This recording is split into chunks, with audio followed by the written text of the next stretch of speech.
Stories of regret, when money became everything. Story 1.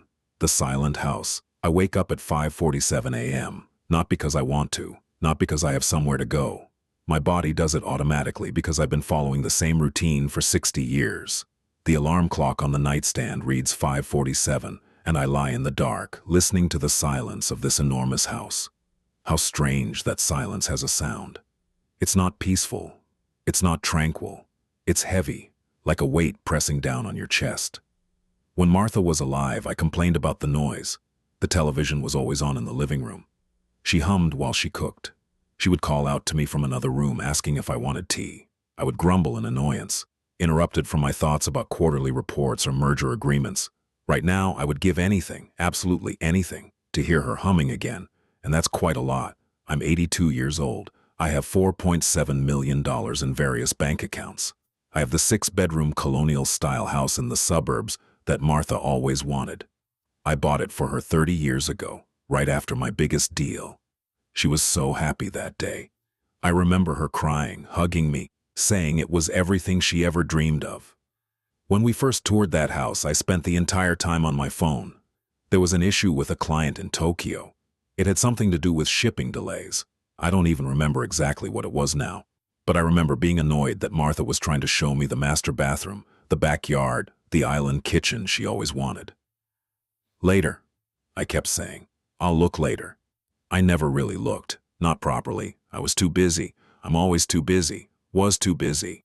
There's nothing to be busy with now. I force myself out of bed. My knees protest. They always do these days. The arthritis the doctor warned me about 10 years ago, the one I ignored because I didn't have time for physical therapy. I shuffle to the bathroom, my reflection in the mirror, a stranger's face. When did I get so old? When did my hair become this thin, this white? When did these lines carve themselves so deeply into my face? The truth is, I don't know. I wasn't paying attention. I make coffee in the kitchen. The machine is fancy, one of those Italian ones that cost more than most people's monthly rent. Martha picked it out. She loved good coffee. She'd stand here every morning, making us both a cup, asking about my day ahead, reminding me about Tommy's soccer game or Sarah's parent-teacher conference. I missed them all. The games, the conferences, the recitals, the moments. It's important for my career, I'd say. This is how I provide for this family. Someone has to make the sacrifices. The coffee tastes like ash in my mouth. Tommy called last week. My son, he's 47 now, has kids of his own, 2 girls I barely know. He called to tell me about his promotion. He made partner at his law firm. I should have been proud. I should have been thrilled. Instead, I felt this cold horror wash over me. "That's wonderful, son," I said, my voice sounding hollow even to my own ears. "Thanks, Dad. It means a lot. I've been working toward this for years. The hours have been brutal, but it's worth it, you know?" I wanted to scream at him.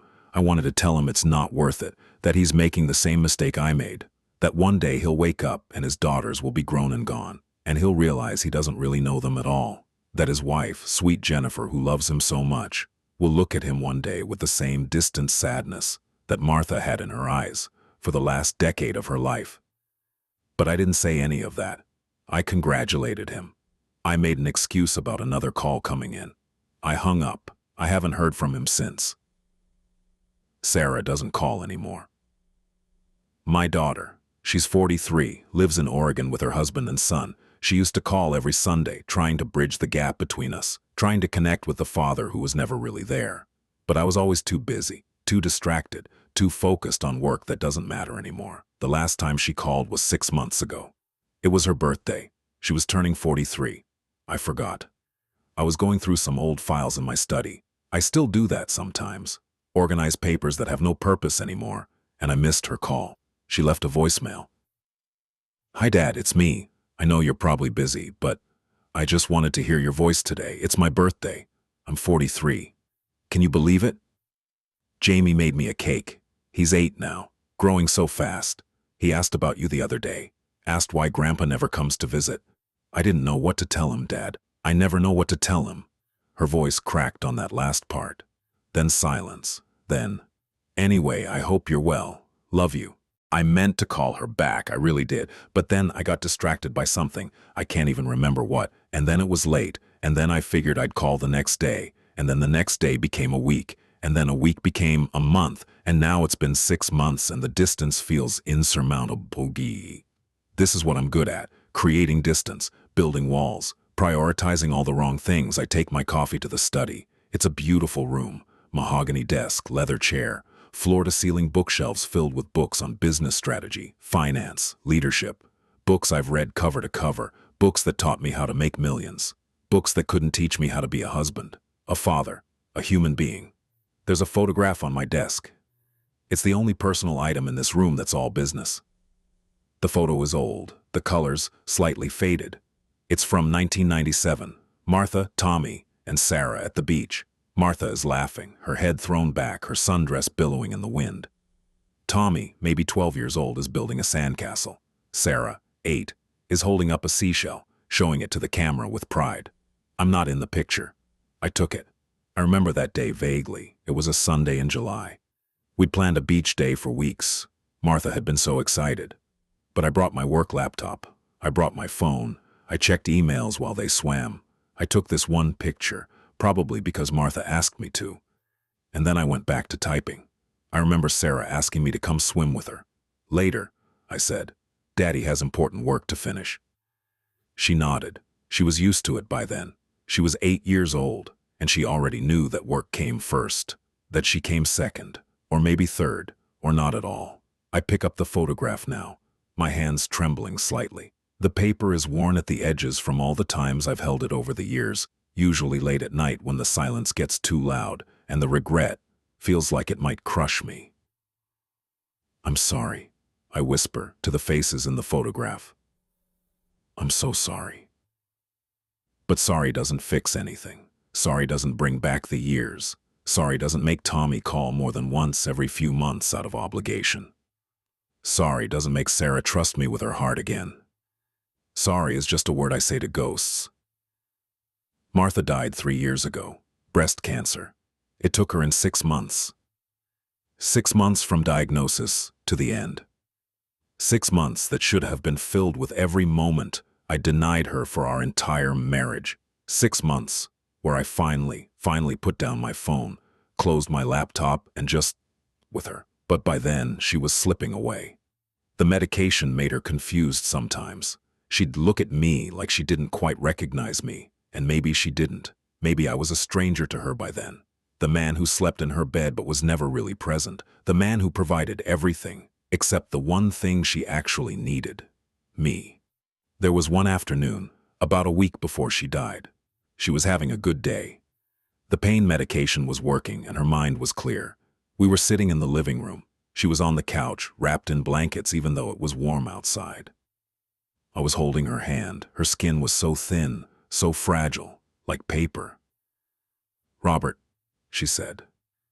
My name, just my name, but the way she said it carried everything. All the years, all the disappointments, all the love that persisted despite everything. Yes, sweetheart, I managed, my throat tight. Do you remember when we first met? At that coffee shop near the university? I did remember. It was 1965. I was 23, studying business. She was 21, studying literature. I spilled coffee on her notebook. She laughed instead of getting angry. We talked for 4 hours. I missed 2 classes. I didn't care. I remember, I said. You were so present that day. So focused on me. On our conversation. You asked me about my dreams, about what I wanted from life. Do you remember what I said? I didn't. God help me, I didn't remember. She smiled softly, seeing it on my face. I said I wanted a simple life. A small house, a garden, children, a husband who came home at a reasonable hour and had dinner with us. Sunday mornings reading the paper together. Nothing fancy, just presence, just love. The guilt was a physical thing heavy in my chest. I gave you the opposite of what you wanted, I said, my voice breaking. You gave me everything you thought I wanted, she corrected gently. The big house. The expensive things. The vacations I took alone because you were too busy to come. You thought providing meant buying. You never understood that I didn't need you to buy me things. I needed you to be there when I woke up, to sit with me while I had my coffee, to hold my hand while we watched TV. I needed the small things, Robert, the everyday things, the things that don't cost anything but time. I'm sorry, I said, tears streaming down my face. I'm so sorry, Martha. I wasted it. I wasted all of it. She reached up with her other hand and touched my cheek. You did, she said simply. You did waste it. But I love you anyway. I always have. I just wish you'd loved me as much as you loved your work. Those were some of the last words she said to me before the cancer took her ability to speak clearly. Those words have haunted me every day since. I just wish you'd loved me as much as you loved your work. The truth is, I don't think I knew how to love her properly. Or maybe I did know, somewhere deep down, but I was too afraid. Love requires vulnerability. It requires being present. It requires putting someone else's needs before your own ambition, and I was too much of a coward to do that. It was easier to hide in my work, easier to tell myself that I was sacrificing for them, that the long hours and missed moments were for their benefit. But that was a lie, a comfortable lie I told myself, so I didn't have to face the truth. I was selfish. I was scared. I chose the safer path, the path of achievement and accumulation, because the path of genuine connection felt too risky.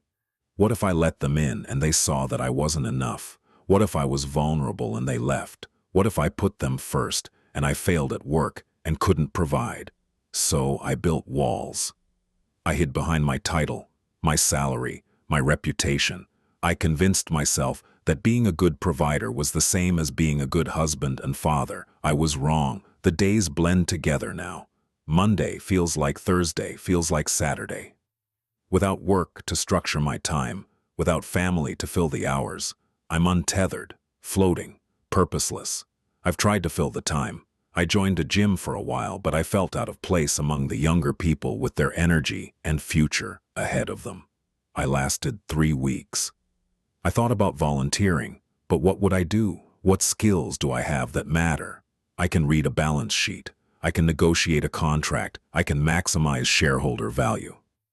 I don't know how to comfort someone. I don't know how to connect. I don't know how to be useful in ways that actually matter. So I stay in this house, this monument to my misplaced priorities. 6 bedrooms that no one sleeps in. A gourmet kitchen that produces nothing but my sad morning coffee. A living room with furniture no one sits on. A yard that a service maintains because I can't be bothered. I pay people to do everything now. Clean the house, maintain the yard, deliver groceries. It's efficient, it's expensive, it's lonely. Sometimes I walk through the house and try to remember the moments that should have happened here.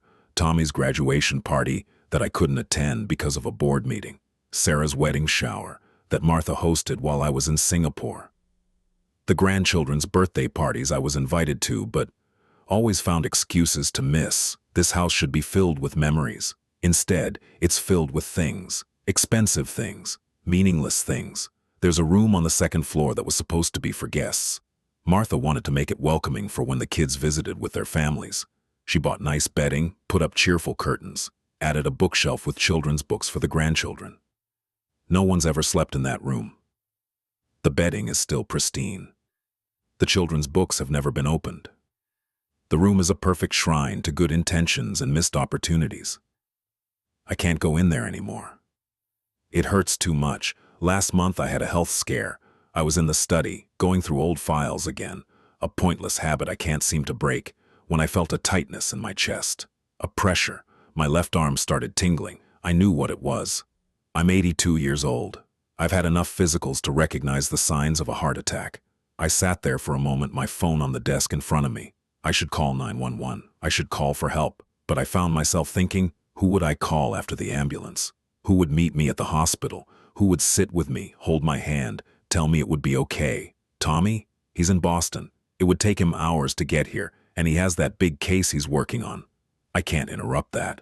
Sarah, she's across the country. She'd have to arrange childcare for Jamie, buy a plane ticket, rearrange her whole life. And we barely speak. Would she even come?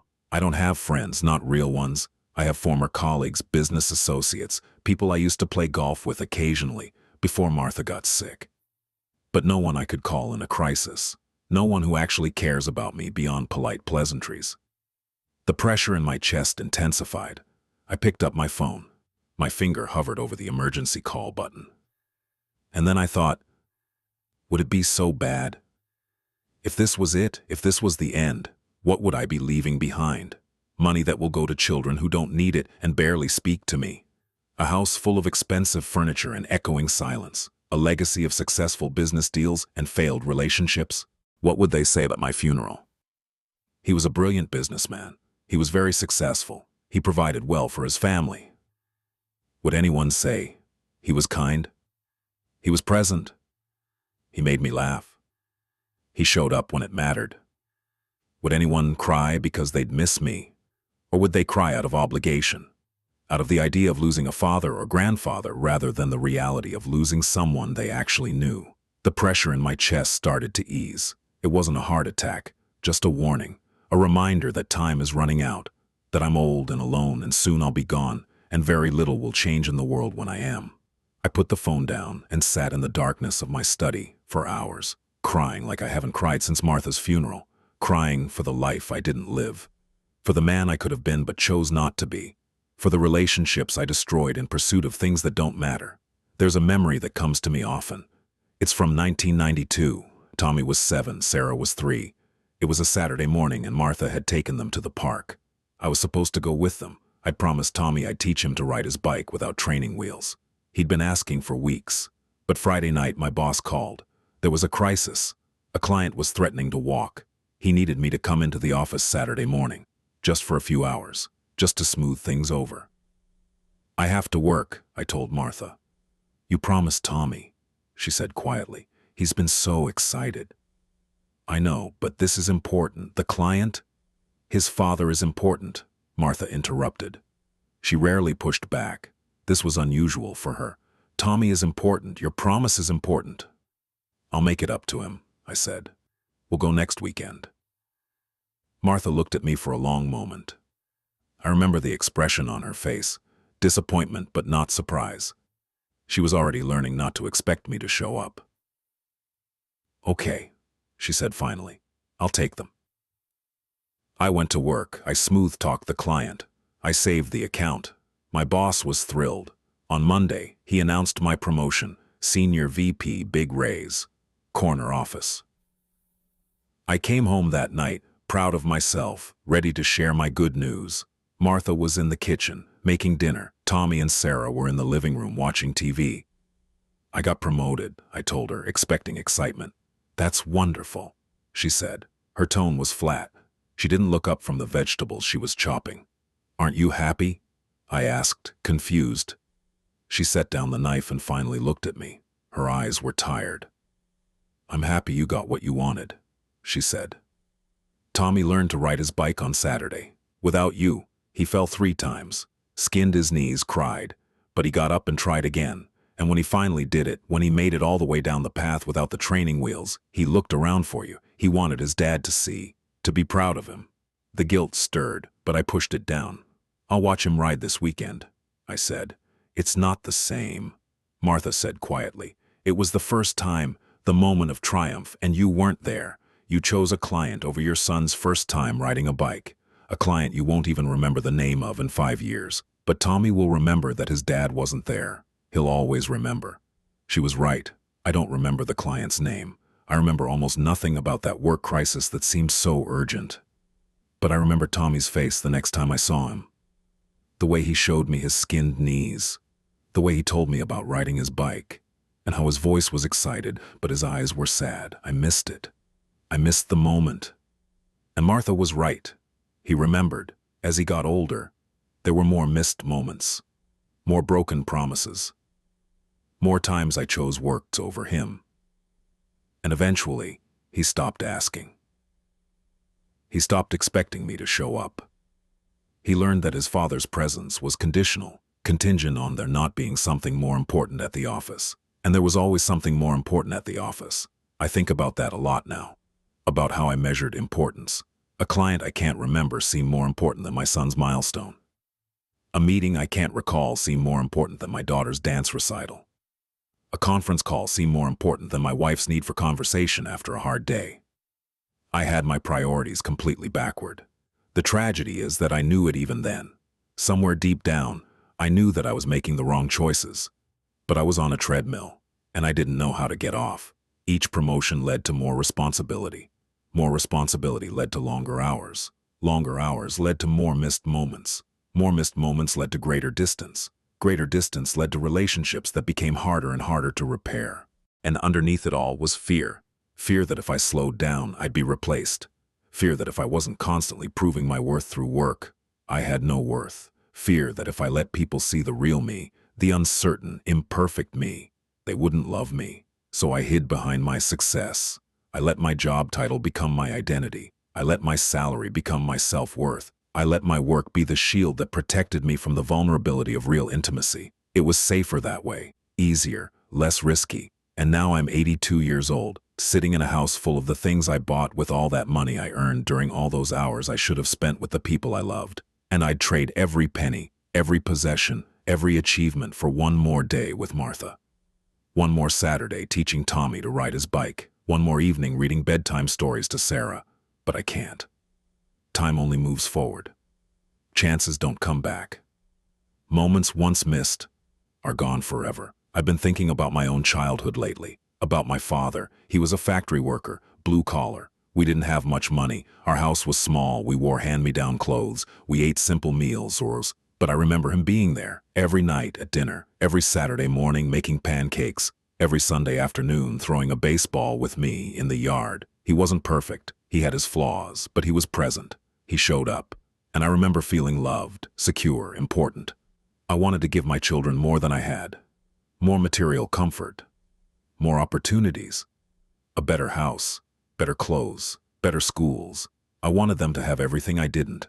But in giving them more stuff, I gave them less of what actually mattered. Less presence. Less security. Less of that fundamental knowledge that they were important to me. I gave them a father who was always distracted, always stressed, always prioritizing something else. My father gave me his time. I gave my children money. My father gave me memories. I gave my children things. My father gave me love. I gave my children the idea that love is conditional on achievement and success. I thought I was doing better than him. I thought I was giving them more, but I was actually giving them less, so much less. It's evening now. The sun is setting. The house is dark except for the lamp in my study. I haven't eaten today. I should probably have something, but I'm not hungry. Food doesn't taste like much anymore. My phone sits on the desk. Silent. It's Saturday. A normal Saturday evening. For most people, this is family time. Dinner together, game night, a movie, conversation, connection. For me, it's just another evening of silence. I think about calling Tommy or Sarah, just to hear their voices. Just to try one more time to bridge this canyon I created between us. But what would I say? I'm sorry isn't enough. I love you feels hollow after decades of showing them the opposite through my actions. And I'm afraid they won't answer. I'm afraid they will answer, and the conversation will be awkward, forced, brief. I'm afraid they've moved on, built lives that don't include me because I taught them so well that I wasn't someone they could count on. I'm afraid of confirmation of what I already know. I'm alone because I chose to be alone. I'm lonely because I prioritized everything except the relationships that would have protected me from loneliness. This is the life I built. This is what success looks like when you measure it in all the wrong ways. There's a box in my closet. I found it a few months after Martha died when I was going through her things. It's full of cards, birthday cards, Father's Day cards, Christmas cards, all from Tommy and Sarah from when they were young. Cards they made themselves, with crayons and markers and that construction paper that bleeds color when you touch it with wet fingers. To Daddy, I love you. You're the best daddy in the world. Tommy, age 6. Dear Daddy, I miss you. Come home soon. Love, Sarah. Sarah, age 5. Written in Martha's handwriting because Sarah didn't know how to write yet. I'd been on a business trip, one of many. Happy Father's Day, Dad. I got an A on my science project. I wish you could have seen it. Love, Tommy. Age 11. Dad, I'm sorry I was mad yesterday. I know your work is important. Love, Sarah. Age 13. I don't remember what she was mad about. I don't remember what I missed that time. I keep the box in my closet.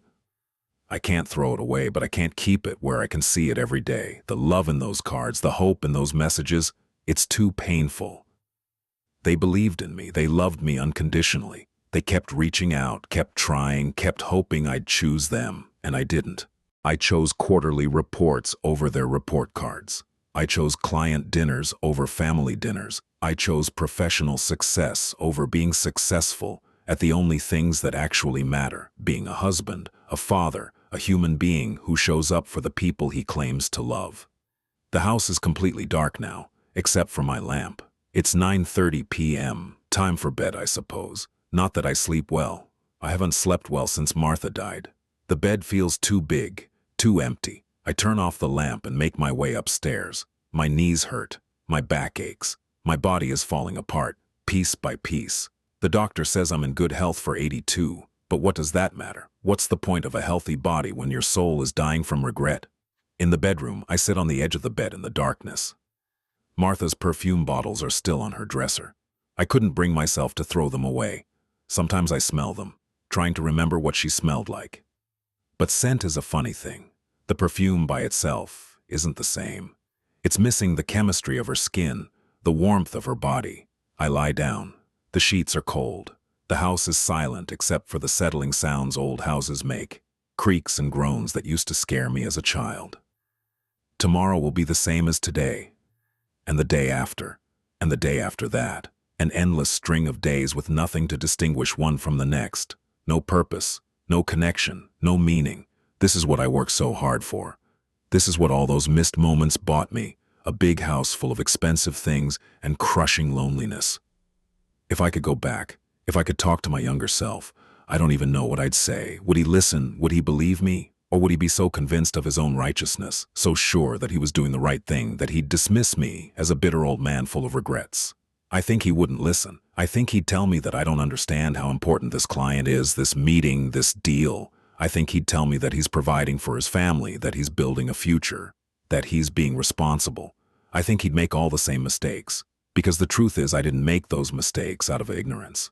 I made them out of cowardice. I knew what I should do. I knew my family needed me present, not just financially providing. I knew the work would always be there, but my children's childhood wouldn't. I knew Martha needed a partner, not a roommate who paid the bills. I knew all of that. But I did it anyway because work was easier. Success was measurable. A promotion, a raise, a corner office. These things gave me concrete proof of my worth. Being a good husband and father was harder, less clear, more vulnerable.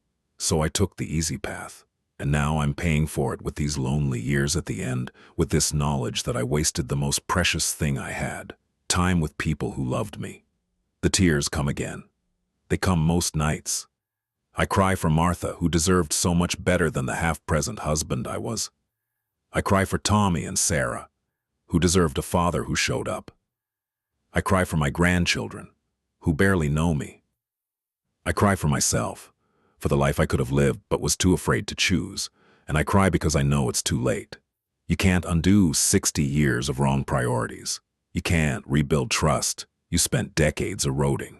You can't recover time you didn't spend. All you can do is sit in the darkness of your expensive house and face the truth. You traded everything that mattered for things that didn't. You sacrificed love for money. You chose career over family. You prioritized success over significance.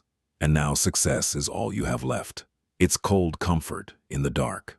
The last thought I have before sleep finally comes is this. I was so afraid of being a failure that I succeeded at everything except what mattered.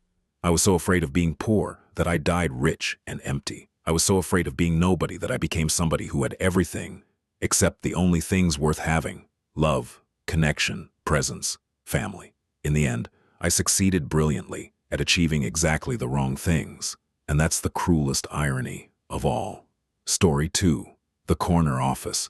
The mahogany desk gleams under the soft afternoon light, filtering through floor-to-ceiling windows.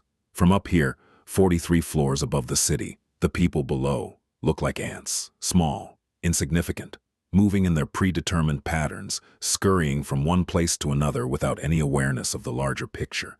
I used to love this view, this office, this position at the top. Now it just feels like a cage. My name is Richard Harrison. I'm 82 years old. For 47 years, I was the CEO of Harrison Enterprises, a commercial real estate company my father started, and I grew into a billion-dollar empire. I retired 6 years ago, but I still come to this office every day. Not because I have to. The company is run by people who barely know me, people who weren't even born when I started. I come because I don't know where else to go. Home isn't really home. It's a penthouse apartment with 3 bedrooms I don't use, a kitchen I don't cook in, and walls covered with awards and photographs of business achievements. Me shaking hands with mayors and governors, cutting ribbons at building openings, accepting plaques at industry dinners. There's not a single photograph of my daughter. Well, that's not entirely true. There's one, from her college graduation. She's wearing her cap and gown, holding her diploma, smiling at the camera. But the smile doesn't reach her eyes. I can see it now, looking at that photo. I couldn't see it then. Or maybe I could, but I chose not to. I wasn't at her graduation. I was in Singapore, closing a deal on a shopping complex.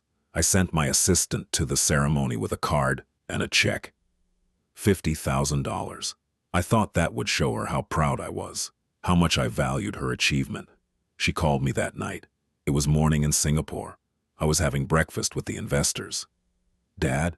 Her voice was small, hurt. "Sweetheart," I said, too loud, too hearty. The investors could hear. I wanted them to know I was a family man. "Congratulations! Did you get my gift?" "I got it." "Good, good. You can use that to get settled, start your life, whatever you need." Silence. "Dad, I really wanted you there."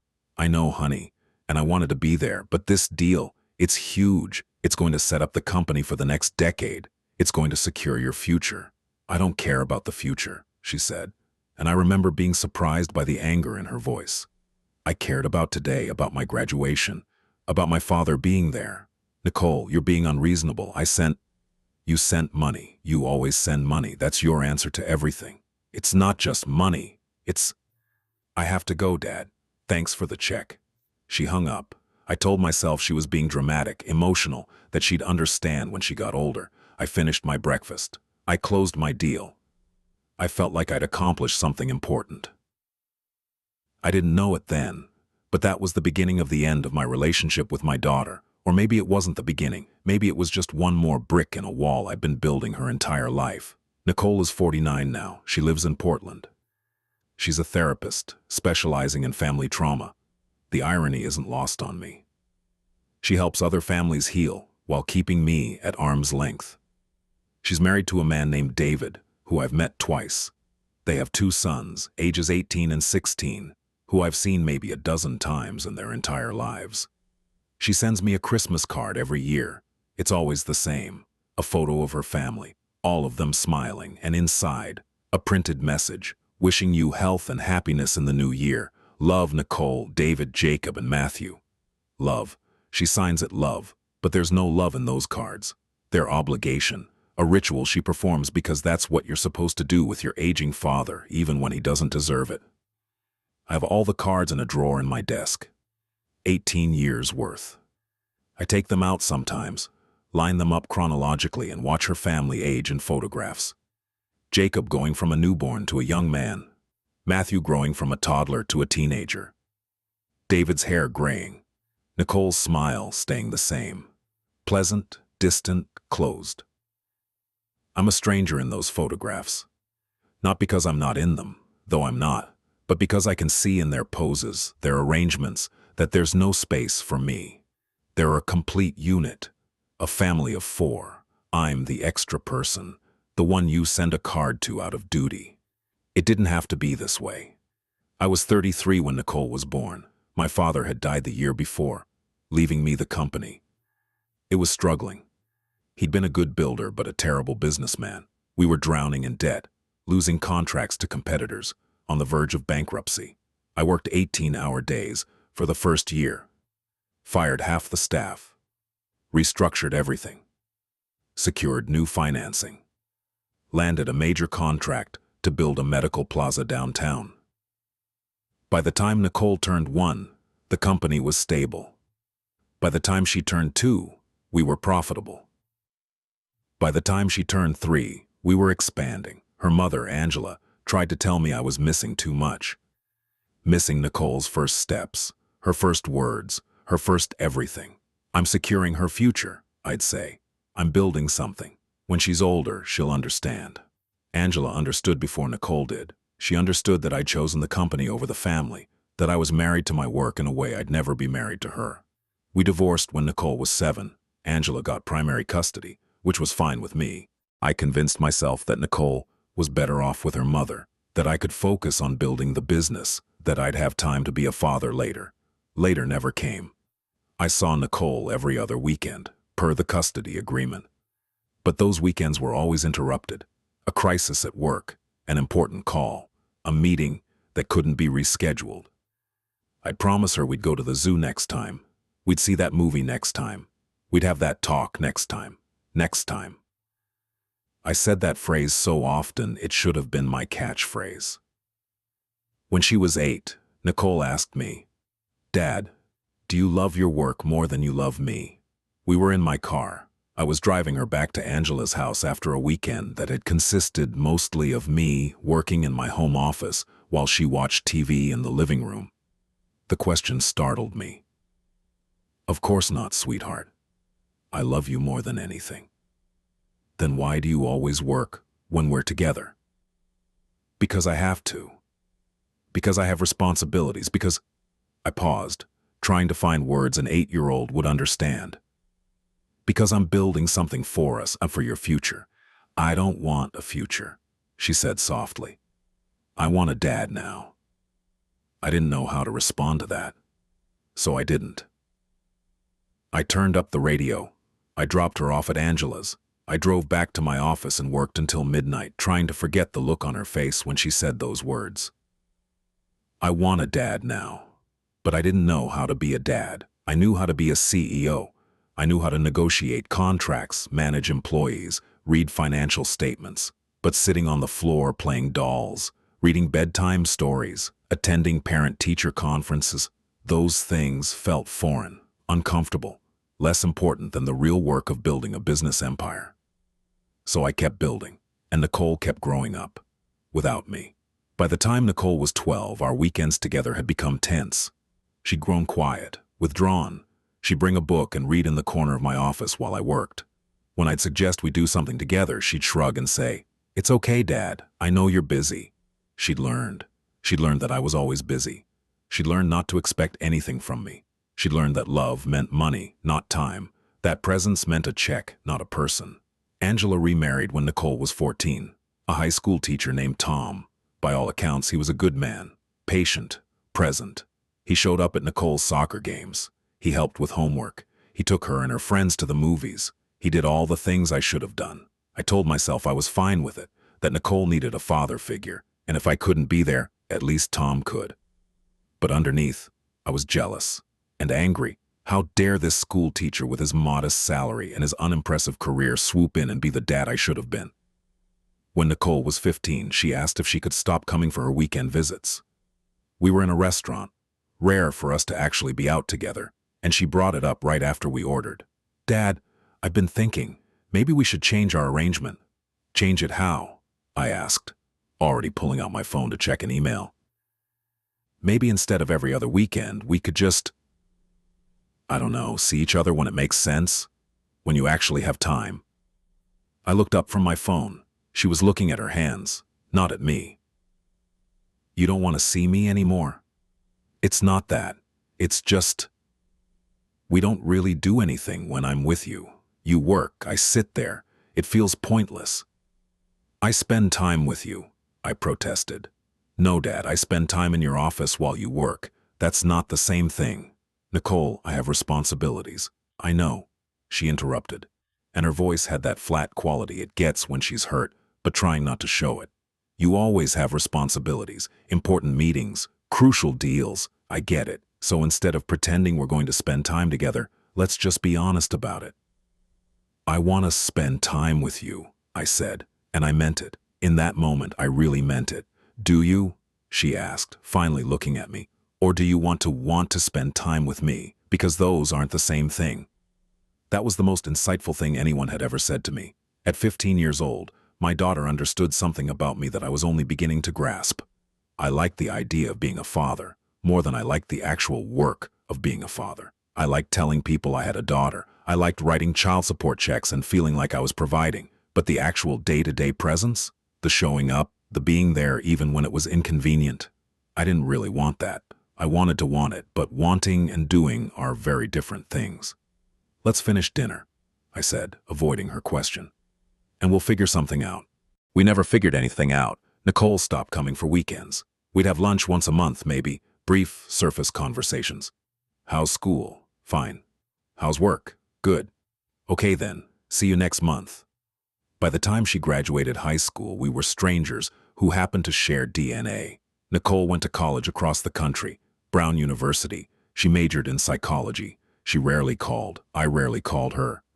We exchanged emails occasionally, her thanking me for tuition payments, me asking about her grades. Transactional. Distant. The graduation I missed was her first one, undergraduate. She got her master's degree 2 years later. I missed that one too. Business in Tokyo, that time. I sent a check. Double the first one, as if the amount of money could make up for the absence. She didn't call to tell me she was engaged. I found out from Angela, who called me with anger in her voice. "She's getting married, Richard. Your daughter is getting married, and she didn't even tell you. Do you understand how badly you failed as a father?" I flew to Portland for the wedding. I wasn't asked to walk her down the aisle. Tom did that. I wasn't asked to give a speech. I wasn't included in the family photos, except for one obligatory shot. I was a guest at my own daughter's wedding, an afterthought. I wrote them a check for $100,000 as a wedding gift. Nicole thanked me via email. The email was 3 sentences long. When Jacob was born, Nicole didn't call me. She sent an email with a photo attached. "Baby boy born June 15th, 7 pounds 3 ounces. Everyone is healthy. No invitation to visit. No request for me to come meet my grandson. Just a notification that he existed." I flew to Portland anyway, showed up at the hospital with an elaborate flower arrangement and a savings bond for Jacob. Nicole was polite but cold. David was protective, hovering. I held Jacob for maybe 5 minutes before Nicole said she was tired and I should go. I went. I told myself they needed space, that I'd come back soon, that we'd build a relationship gradually. But I didn't go back. Not for 6 months. By then, Jacob was sitting up, babbling, becoming a person I didn't know. The pattern repeated with Matthew. Nicole sent an email. I sent a gift. I visited briefly. I left. I stayed away. And now they're nearly grown. Jacob preparing for college. Matthew not far behind. And I don't know them at all. I don't know what they like to do, what their dreams are, what makes them laugh. I'm their grandfather in name only. 2 months ago, I had what the doctor called a cardiac event. Not quite a heart attack, but close. A warning. I was in this office working on a report that no one actually needed me to work on when the pain hit, crushing pressure in my chest, left arm going numb. I managed to call 911. They came quickly, rushed me to the hospital, stabilized me, told me I was lucky. Lucky, that's what they said. I'm lucky. I spent 3 days in the hospital. Nicole flew in on the 2nd day. She sat beside my bed for an hour. We didn't talk much. What was there to say? I'm sorry. It's too late for sorry. I love you. I'd say it, but would she believe me? Would I even believe myself? Before she left, she said something that's been haunting me since. "Dad, I want you to know. I forgave you a long time ago." I felt a rush of relief. "Thank you, sweetheart. I forgave you," she continued. "But that doesn't mean I want you in my life. Forgiveness isn't the same as reconciliation. I let go of my anger years ago, mostly for my own peace, but I also let go of the hope that you'd ever be the father I needed. And that's okay. I've made my peace with it. Nicole, I came because the hospital called and said you listed me as your emergency contact. I came because you're old and you were in the hospital, and I'm not cruel. But don't mistake that for us having a relationship. We don't. We won't. You made your choices decades ago, and now we all have to live with them." She kissed my forehead, a gesture that felt more like goodbye than affection, and left. I haven't heard from her since. The view from this office used to make me feel powerful, in control, above it all. Now it just makes me feel isolated. I built $1 billion company. I own properties in 12 states. My name is on buildings, plaques, awards. I've been profiled in business magazines. I've been the keynote speaker at industry conferences. And I'm completely alone. The office is quiet except for the hum of the air conditioning. My assistant quit last year, and I haven't replaced her. What would she do? I don't have meetings. I don't have calls. I don't have anything that requires an assistant. I just sit here in this corner office that was supposed to be the pinnacle of my success, and I stare at the city below and wonder what it was all for. What was it all for? The buildings I built will outlast me. Harrison Enterprises will continue. My name will be on letterhead for a few more years until the company rebrands and I'm forgotten.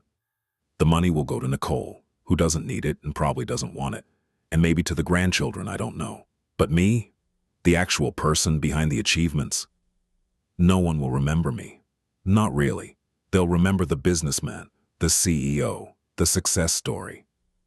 They won't remember Richard Harrison, the man, because honestly, I'm not sure that person ever really existed. I was always the title, the role, the position. I was CEO first, Richard second, work first, family never. There's a story my father told me once. I was maybe 10 years old. We were in his truck. He had an old Ford pickup he used for work, and we were driving back from a construction site. "Son," he said, "I want you to learn from my mistakes." "What mistakes?" I asked. "I started this company because I wanted to build things. I love seeing a building go up, knowing I helped create it. But I got so focused on the business that I forgot why I was doing it in the first place. I was doing it so I could provide for your mother and you, so we could have a good life. But somewhere along the way, the business became the thing instead of the means to the thing." "I don't understand," I said.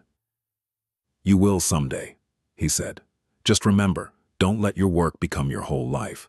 It's important, but it's not everything. Your family is everything. Your wife will be everything. Your kids will be everything. The business is it's just a business." I remembered that conversation after he died, when I was 32 and drowning in debt and working 90-hour weeks. I remembered it, and I thought, he's wrong. The business isn't just a business. It's my legacy. It's how I'll be remembered. It's how I'll prove my worth. I was wrong. He was right, but I didn't figure that out until it was too late. Last week, I did something I haven't done in years. I drove by Nicole's childhood home, the house where she lived with Angela and Tom. It's in a modest neighborhood, 3 bedrooms, small yard, normal suburban street. Nothing fancy, nothing impressive. I sat in my car across the street for an hour, just looking at it. Someone else lives there now. The yard has different landscaping, there's a new paint color. But I could still picture it as it was. Picture Nicole playing in that yard. Picture Tom pushing her on the swing set that used to be out back. And I realized she was happy there, in that normal house, with her modest stepfather who made a teacher's salary and drove a sedan and probably never closed a multi-million-dollar deal in his life. She was happier there than she ever was with me in my penthouse, with my luxury cars, with my money, because Tom was there. He was present, he showed up. He chose her over his work, over his ambitions, over everything else. I chose a corner office over my daughter, and sitting in that car, looking at that house, I finally understood what I'd done. Not intellectually. I'd known it intellectually for years, but I felt it, in my bones, in my soul. I destroyed the most important relationship in my life for buildings that will eventually be torn down, and money that will eventually be spent, and a company that will eventually forget my name. I traded the eternal for the temporary. I sacrificed love for success, and now I'm 82 years old, alone in a corner office, staring at a city full of buildings I own and people I don't know, and I would give everything, for one more chance to do it differently. But there are no more chances, no do-overs, no going back. There's just this, an old man in an empty office surrounded by symbols of success that mean nothing, mourning a relationship that could have been everything. The sun is setting now. The city lights are starting to twinkle. It's beautiful, in a cold, distant way. I should go home, back to the penthouse, back to the silence. But I'll probably stay here a while longer. Maybe work on some projections that no one needs. Maybe review some contracts that aren't my responsibility anymore. Maybe pretend that I still matter, that I still have purpose, that I'm still the man I was. But I'm not. I'm just a ghost haunting his own life, a cautionary tale wrapped in expensive suits and leather shoes. I'm the answer to the question. What happens when you succeed at everything except what matters? This is what happens. This is the corner office. This is what it looks like from the top. It's lonely. And it's not worth it. Not even close. Story 3. The Last Boardroom. My name is Charles Edward Thornton III, if you want to be precise about it. Though precision doesn't matter much anymore. I'm 82 years old, and I'm sitting in what used to be my boardroom, watching the current executives discuss strategy for the company I founded 58 years ago. They don't know I'm here. I mean, they know I'm physically present. I own the building, after all, but they don't really see me. I'm a relic, a leftover from another era, the founder who refuses to completely let go.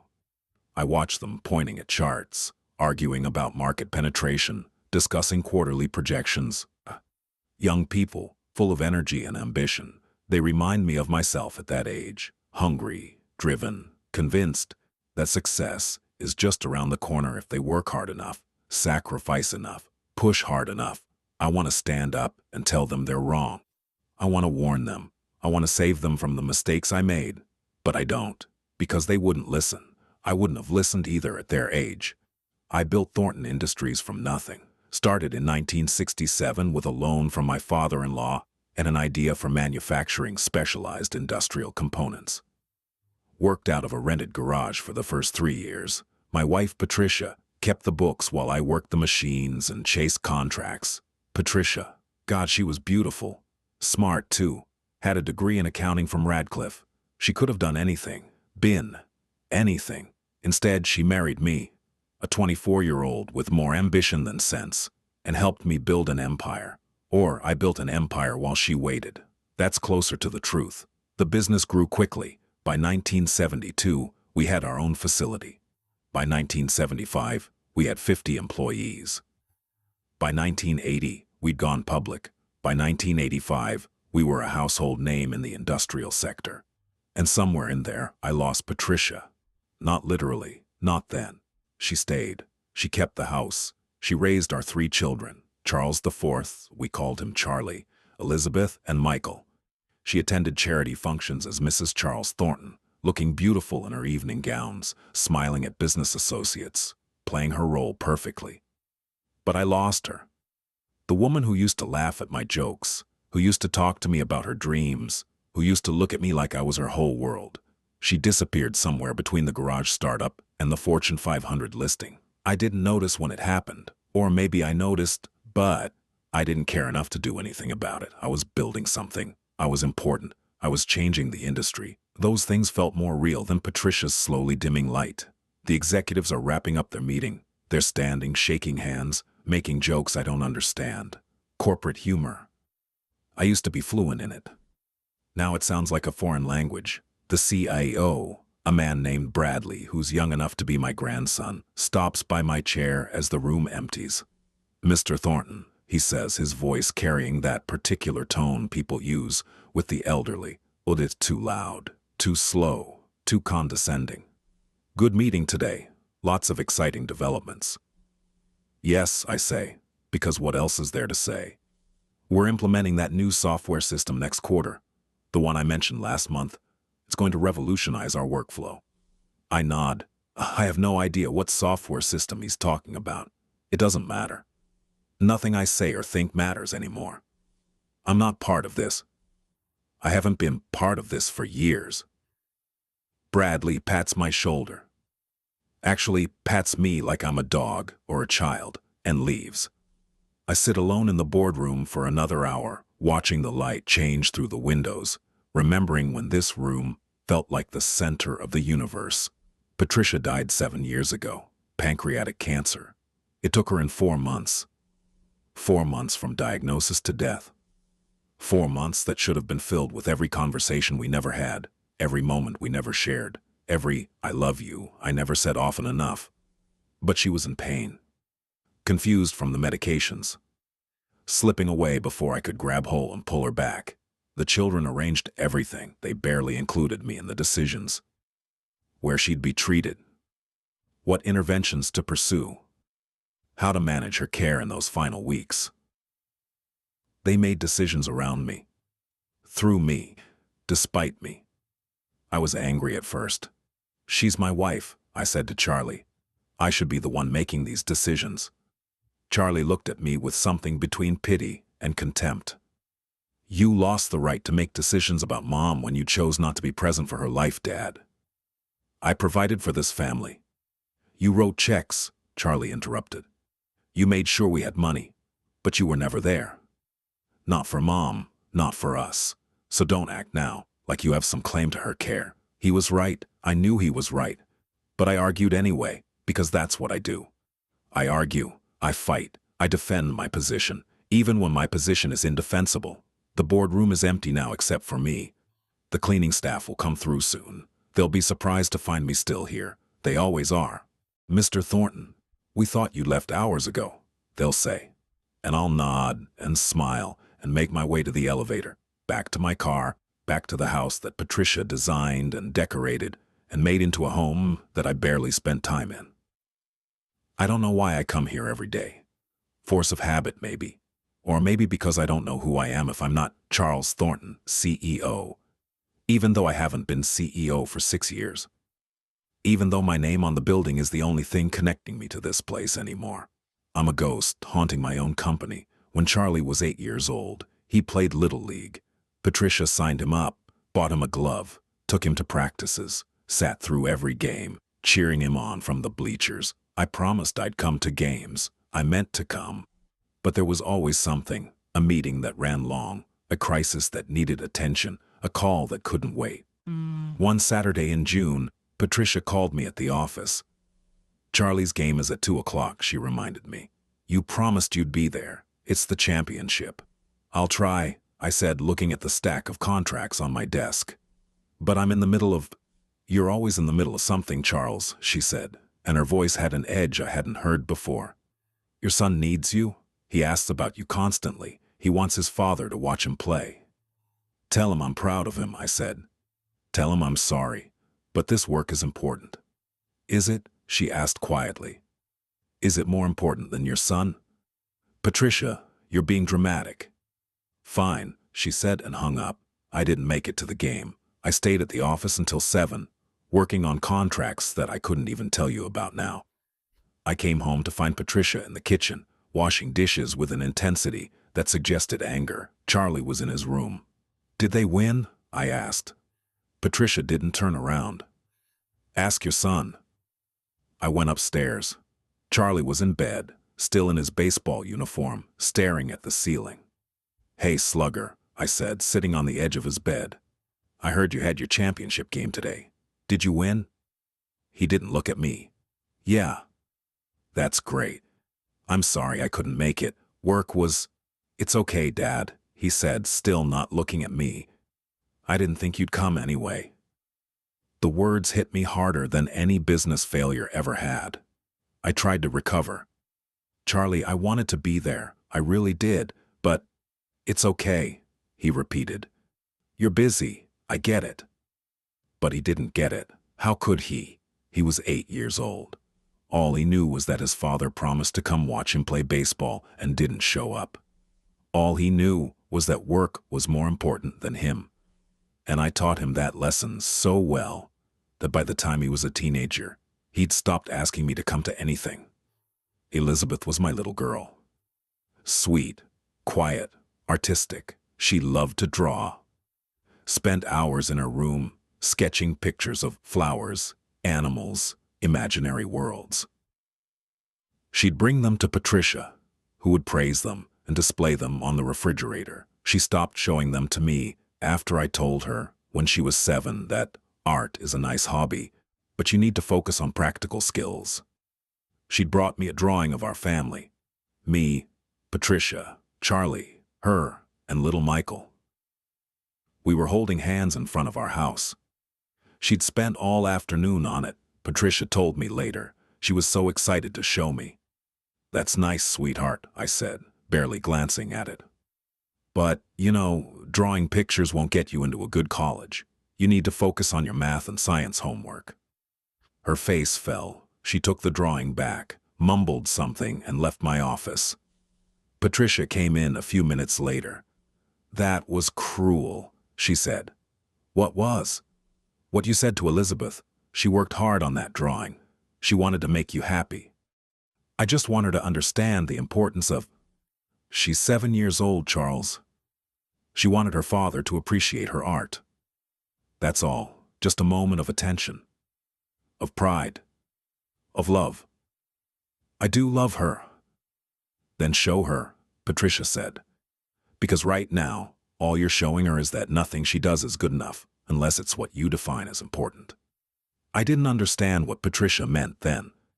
I thought I was preparing my daughter for the real world, teaching her to prioritize, to be practical. What I was actually doing was teaching her that her interests didn't matter, that she didn't matter, not unless she conformed to what I deemed valuable. Elizabeth is 51 now. She's an art therapist in Seattle. We haven't spoken in 9 years. Well, the last time we talked, she told me she'd spent most of her adult life in therapy, working through the damage I'd done to her self-esteem. "You made me feel like I was never enough," she said. "Like everything I loved was worthless, like I was worthless unless I achieved things that impressed you." "I never said you were worthless. You didn't have to say it, Dad. You showed me. Every time you dismissed my art, every time you told me to focus on practical things, every time you missed my art shows because you had a meeting, every time you made it clear that who I was wasn't as important as who you wanted me to be. I was trying to help you." "No," she said firmly. "You were trying to make me into a version of myself that fit your vision of success. You never bothered to ask what I wanted, what made me happy. You just assumed that your path was the only path worth taking." She was right. I'd never asked. I'd never considered that her dreams might be different from mine. I'd never valued her for who she was. I tried to mold her into what I thought she should be, and in doing so, I'd lost her completely. Michael was my youngest. The unexpected child. Patricia got pregnant when she was 41, when we thought we were done having kids. Michael was born when Charlie was 13 and Elizabeth was 10. Patricia was thrilled. "One more chance," she said, rubbing her pregnant belly. "One more little person to love." I was less enthusiastic. We'd finally gotten to a point where the kids were somewhat independent. Patricia could travel with me more. We could focus on the business. And now, we were starting over with diapers and sleepless nights. But Patricia insisted she wanted this baby, so I went along with it. Michael is 45 now. He lives in Colorado with his partner, Daniel. They have a good life. Michael teaches philosophy at a college. Daniel is a photographer. They seem happy in the pictures I've seen on their Facebook page. Charlie shows me sometimes, on his phone.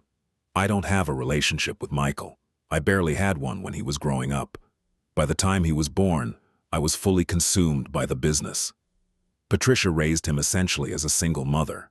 I was a name, a person who showed up occasionally, a figure in the background of his life. When Michael told me he was gay, he was 22, home from college for Christmas. I didn't handle it well. "What do you mean you're gay?"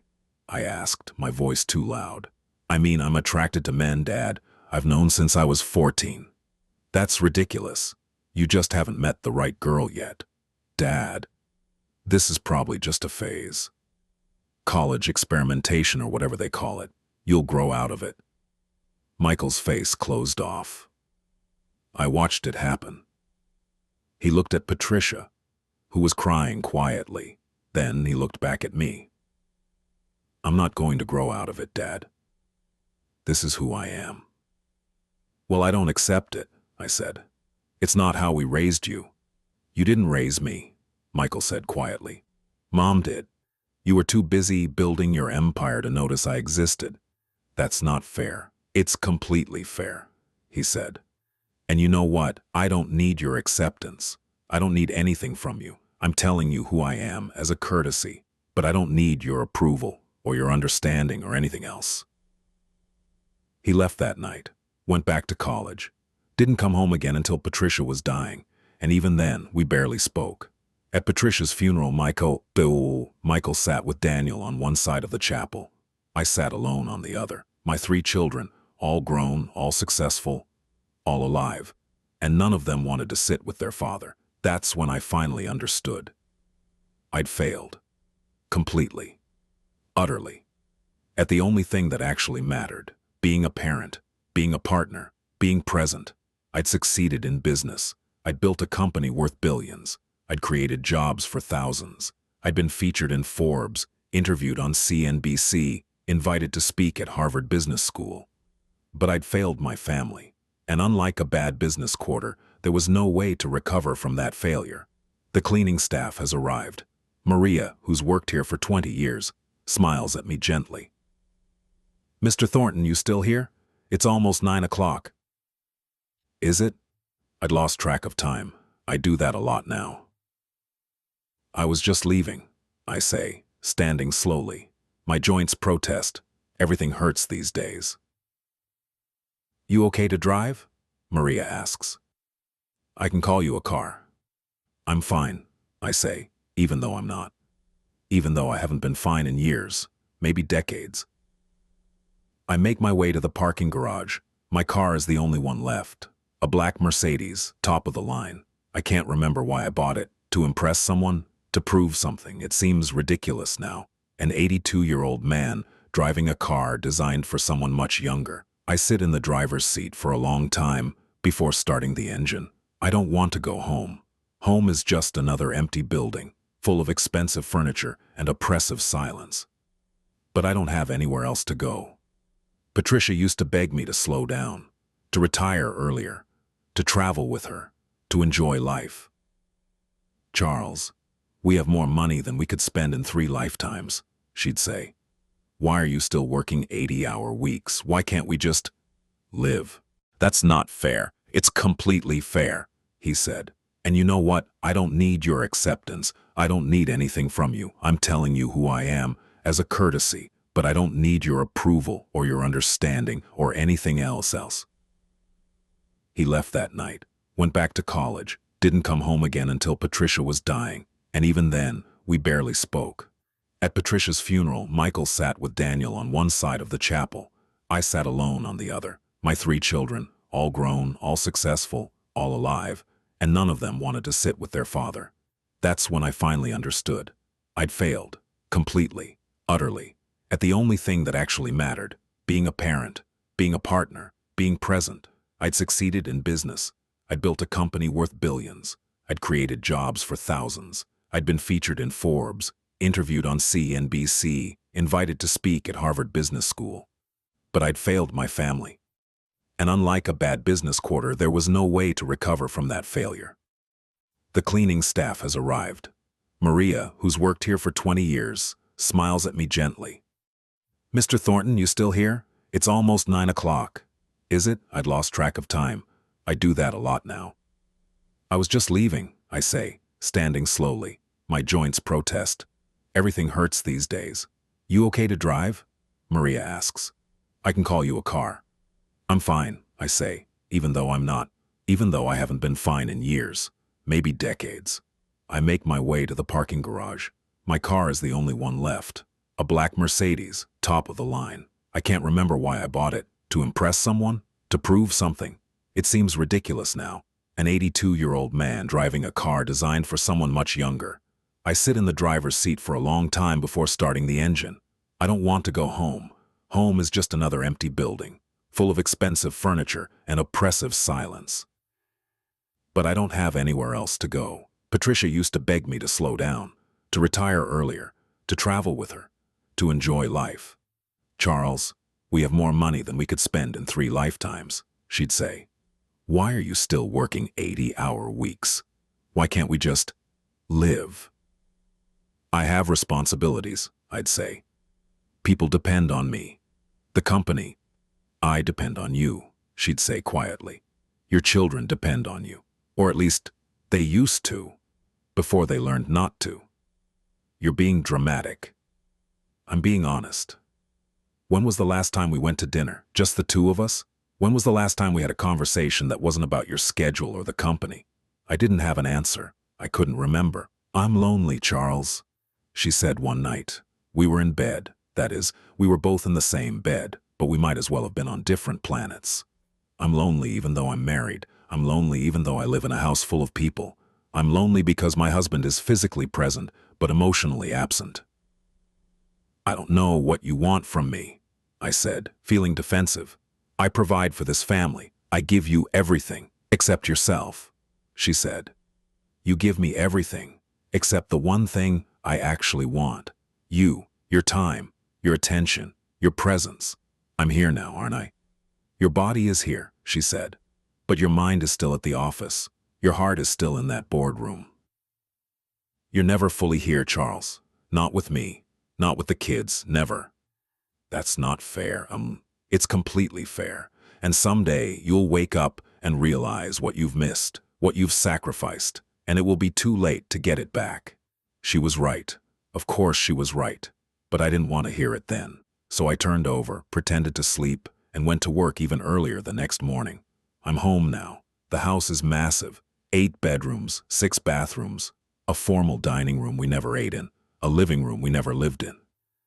Patricia designed it all, chose every color, every piece of furniture, every decoration. It's a beautiful house.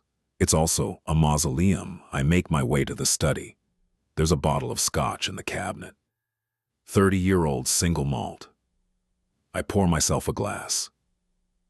The amber liquid catches the light from the desk lamp. I drink it slowly, feeling the burn. Feeling nothing. On the desk is a photograph. The only photograph I keep out. It's from 1972. Patricia and I at our first company Christmas party.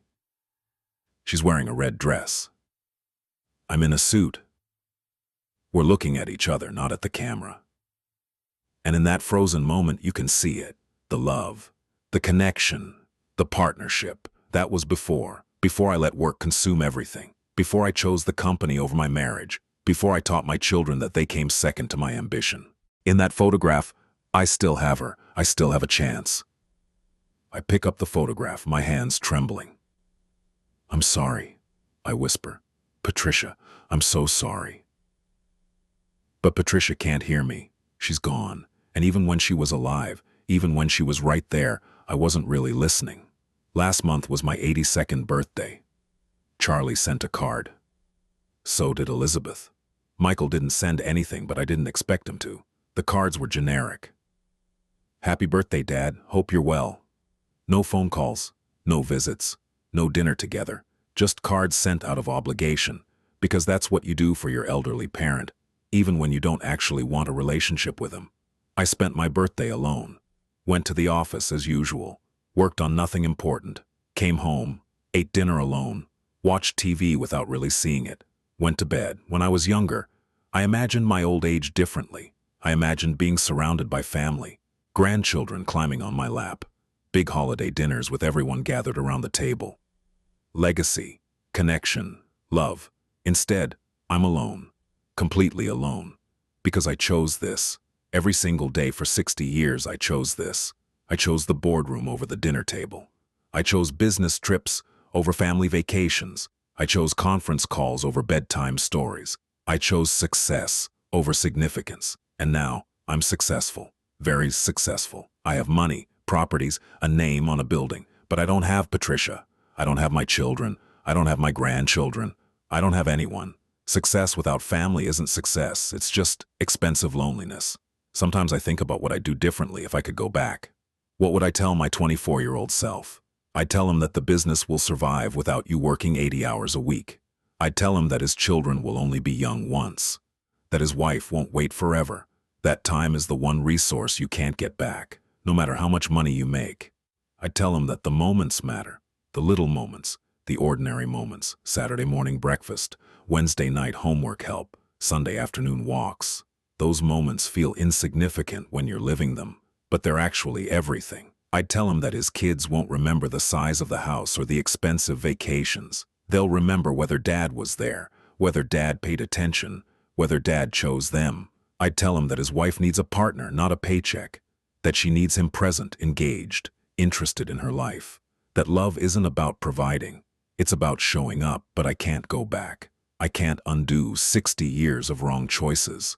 I can't recover the time I wasted. I can't rebuild the relationships I destroyed. All I can do is sit in this empty house, surrounded by the symbols of my success, and face the truth. I succeeded at everything except what mattered. The scotch is gone. I should go to bed, but I don't want to. The bedroom is too big, too empty, too full of Patricia's absence. So I sit here in the study, and I think about the last thing Patricia said to me before she died. She was in and out of consciousness by then. The cancer had spread. The pain was unmanageable. Hospice had set up a bed in the living room so she could look out at the garden she'd planted and tended for 40 years. I was sitting beside her, holding her hand. Charlie, Elizabeth, and Michael were there too, on the other side of the room. A family portrait, except we weren't a family, not really. We were 4 separate people connected by blood and legal documents, but not by love, not anymore. Patricia opened her eyes, looked at me, and said very clearly, "You were a brilliant businessman, Charles, but you were a terrible husband and father, and I'm sad for you, because you'll die surrounded by your achievements, and you'll realize too late that none of them mattered." Then she closed her eyes and slipped back into unconsciousness. She died 2 hours later. Those were the last words my wife said to me. Not "I love you," not "I forgive you," just the truth, a truth I'm living now. It's past midnight. I should sleep, but sleep doesn't come easy anymore.